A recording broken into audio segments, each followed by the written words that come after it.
Update muna nga tayo sa mundo ng basketball sa Gilas, Pilipinas. Eto nga, breaking news. Ang FIBA binago ang hatol kay QMB.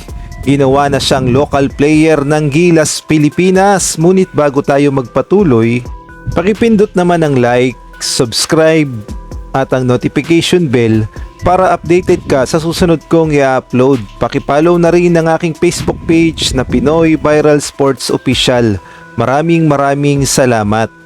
Kung atin ngang babalikan ang kaso ni QMB nung una ay nag-appeal siya sa SBP at gayon na rin sa FIBA ng mga papeles na magpapatunay na consider siya as local player. Kaya nga lang bad news dahil lang FIBA naglabas nga ng hatol at kinukonsider nga siya as naturalized player. Ngunit ang kampo ni QMB ay hindi nga sumuko dahil kumuha sila ng sariling abogado at nag-appeal pa mismo sa FIBA upang baligtarin ang kanilang naging hatol. At eto nga, good news.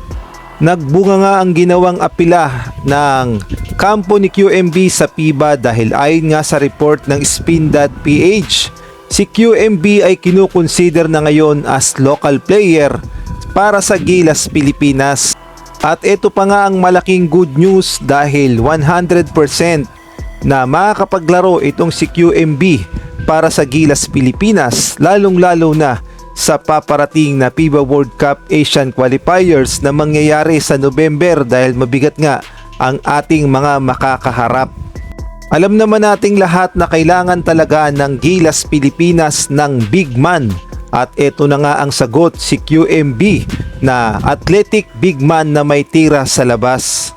At nauna na rin sinabi noon ni Coach Tim Cone kung ating babalikan na magkaroon lamang ng mga papeles at patunay si QMB na local player siya sa FIBA, consider na siya sa lineup ng Gilas, Pilipinas.